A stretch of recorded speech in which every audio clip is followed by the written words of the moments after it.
wá fún campaign ọlọ́pàá kankan ò dẹ́rù bà wá sójà kankan ò dẹ́rù bà wá ọkọ̀ mi ní ẹlọ́ọ̀kan fúláàgì Nàìjíríà ló ń bẹ lára ẹ̀ fúláàgì Yorùbá nation jẹrẹ ló wà lára ẹ̀ adẹ́fẹ́sì kò sọ pé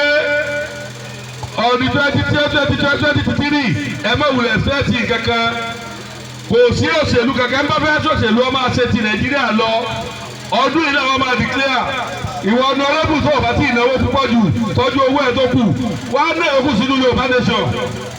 kí wọ́n lè tètè máàkì ẹ̀kẹ́ lè dẹ́ ẹ mọ̀ ìwọ sẹ́nétọ̀ ọlọ́pàá ní báyìí láti wá darapọ̀ gbogbo àwọn tí wọ́n ṣe tara wọn ni wọ́n ṣe tẹ́ bá wò dáadáa bá a ṣe ń dìbò tó inú wọn jìnnà sára àlú náà fìyà jẹ wá ọmọ orí skul lọmọ gbogbo nǹkan wọn áàpù ìgò kérosíì 500 naira ni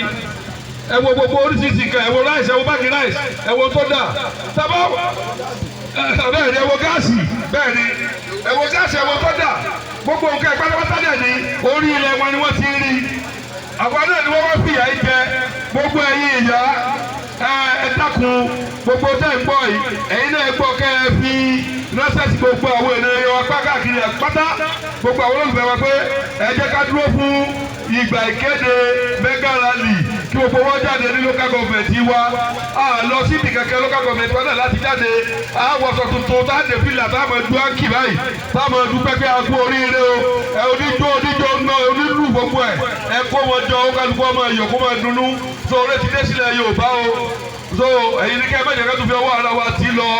síta lọ́dọ̀ àwọn olóṣèlú tó jẹ́ ìlú tí wọ́n pa àwọn òṣèlú mọ́ kò sí olóṣèlú kankan tó lè dẹ́rù bà wá adẹ́bí gbogbo ẹnu sọ àti sọ́jà àti ọlọ́pàá kò lè dẹ́rù bà wọ́n mọ́ níbi tá a dé yìí àwọn sọ́jà wa for information àwọn ẹni máa ṣiṣẹ́ fún Yorùbá nation o àwọn ọlọ́pàá wa for information àwọn ẹni máa ṣiṣẹ́ fún Yorùbá nation Yorùbá nation ti gbó pírípírí no going back kò sí nǹkankan tó lè yẹ mọ́ wọ́n wà lọ sínú ọkọ̀ lọ́wọ́ gbé flyer ó jẹ́ sinmi àwọn àwọn flyer fún gbogbo àwọn ìyá yòó kálukú amú flyer lọlé flyer yẹn ni wọ́n máa fi hàn pé Yorùbá nation rèé o Yorùbá nation rèé o tó nídìí eléyìí ẹ fọ́ flyer mi náà tó jẹ́ sinmi kan lọ́kọ́ flyer wa.